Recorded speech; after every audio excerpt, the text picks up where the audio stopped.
Hi, I'm Dawn, also known as the Willow Witcher.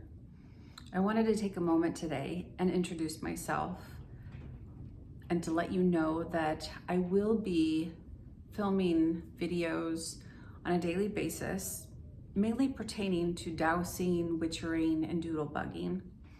However, recently I have been asked by quite a few people, how do I start my own spiritual journey? And about a year and a half ago, I wrote a book called The Ordinary Person's Guide to Renovate Your Life. Kind of a long title, I know, but it's not perfectly written by any means. However, it's through years of my own journey and searching that I found tools that I've tried.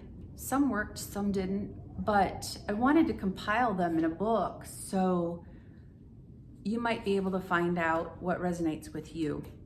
And if you're looking for a way to tap into your own spiritual journey, it comes from within, but because of the fact that you're human, you've already started your spiritual journey. The fact that you're here in this present time asking that question means that you are on the even a bigger part of the path. I don't know how else to explain it.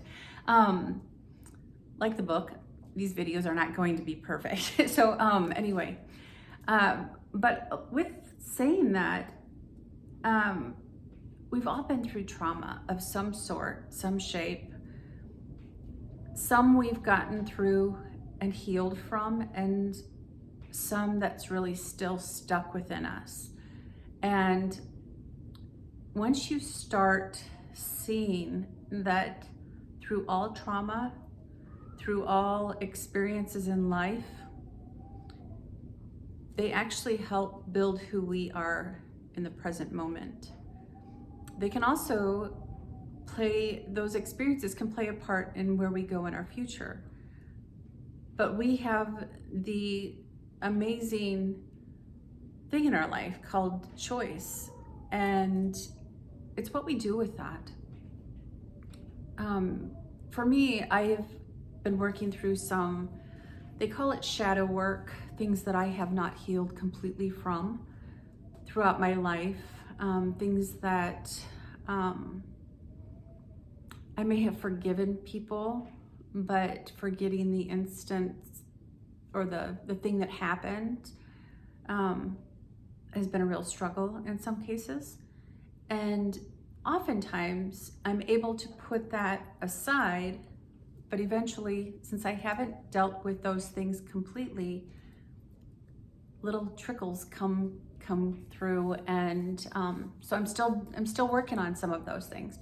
I can honestly say that through the work that I have gone through, things have gotten a lot better, and some things have completely dropped off.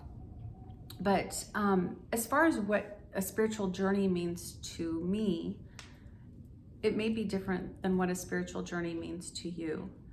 And I look at life as a compilation of events, labels,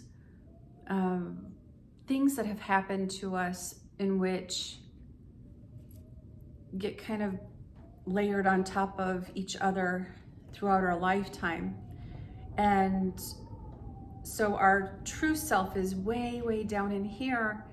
And with all of that stuff getting piled up through being, identifying with a label such as daughter or mom or friend or whatever your profession is, it can be anything, a salesperson, a clerical person, a doctor. I mean, it can be anything.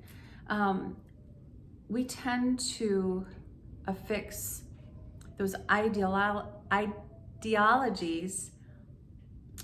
of what that means to us and how we portray that image out into the world. When we're children, we are our truest self. Those things that we really like to do, what we really like to eat, what we like to play with, that's when we're truly our authentic self. But through time, it's just a normal process that things, get muddled as far as finding who we are. So I think for me, part of my spiritual journey is getting back to me and understanding who I am, why I'm here, what purpose do I have in this life, what is the mission for me in this life. And one way that we can really dig in deep is, it's an answer that a lot of people don't like because some people claim they can't do it. But there's ways to kind of get there, and that's through meditation. Meditation for me has been a part of my journey in the last, it's been a long time. I would say in 2012 is when I started trying it, and then in 2017 I started doing it nearly every day, and for the past probably 4 or 5 years I've been able to do it. I can do walking meditations, I can do meditations when I'm driving. Even, I don't recommend that you try that right out of the gate, but anyway, I think that it's just been a journey. And some people may start with having their palm read. Some people may start with buying a deck of oracle cards or using a pendulum. But there is so much potential within every one of us. They say, actually Marty, can't think of his name offhand. Anyway, I'll say it in one of the other ones, but he said that we are 1% conscious and 1,000,000 parts subconscious. And what he means by that is that we've only been able to truly understand a very small part of our potential. Studies have been recently coming out more and more about the brain, about energy in the brain, about how the planets affect each and every one of us. And I know that a lot of people probably read horoscopes and stuff like that. That isn't what I'm saying, but the studies of the alignments of planets, the magnetic field, there are so many things that we didn't even know were out there. And that's people kind of opening up their potential to look in areas that don't have proof of, there's not like a scientific equation that can, specifically say this is that. I mean, Einstein, he was probably the best with E = mc squared, but there's so much more research going into these things now, proving that, just for instance, meditation and what it can do for not just your mind and your soul, but physically, there are things that you can do to actually heal yourself. Connections to archangels, angels, guides. Everyone has guides. Everyone is born with guides. Our soul does not come here without a guide attached to it. And most people don't know that. Most people have never been taught that. It's been a very hush-hush thing, but this is something that has been known for thousands and thousands of years. And through different religions, and through different people that have had experience of near-death experiences, for instance, they have, many of them have had the same experience all around the world. When people were, had where they basically were in surgery and they died, but they were able to come back and they tell their story. Or someone was in a car accident, completely dead, comes back to life and shares a very similar story to the person that's in China and we're in the United States. So these stories that happen get compiled and people are like, oh my gosh, this is common here, this is common here. There has to be something more to this than what we really know.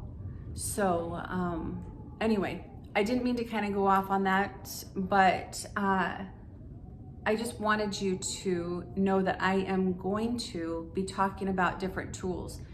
I am not saying that you should try every single tool. And if you don't want to start with meditation, don't start with meditation. But there are different things and different processes that might resonate with you a little bit more than another type of thing. So stay tuned. I am going to make 2 videos each day, one about figuring your own spirituality path, and then the other one I'm going to work specifically on witchering and dowsing, and it's also known as doodlebugging. So I just wanted to introduce myself, and sorry to make this last so long, but I hope you come back. I hope you visit me. I've studied this for many years. Back in the 1980s is when I first was introduced. Dr. Wayne Dyer, Zig Ziglar, and then throughout the years, people have trickled through. Kind of started with Mike Dooley, and the reason why I'm giving you these names is because this isn't anything new, and these are people that I was inspired by, so they might inspire you to kind of just tap into. Dolores Cannon is another wonderful one. Abraham Hicks, Bashar. There's just a full gamut of information out there that have come way before now, way before me. But I have been guided through meditation, through my guides, that I am needed at this time and right here in this part of this lifetime. So whoever I resonate with, thank you for joining me, and stay tuned. It'll be pretty exciting. And if you're local, I'm in Omaha, Nebraska. I will be doing some classes here shortly and be talking about all kinds of different things. So thank you.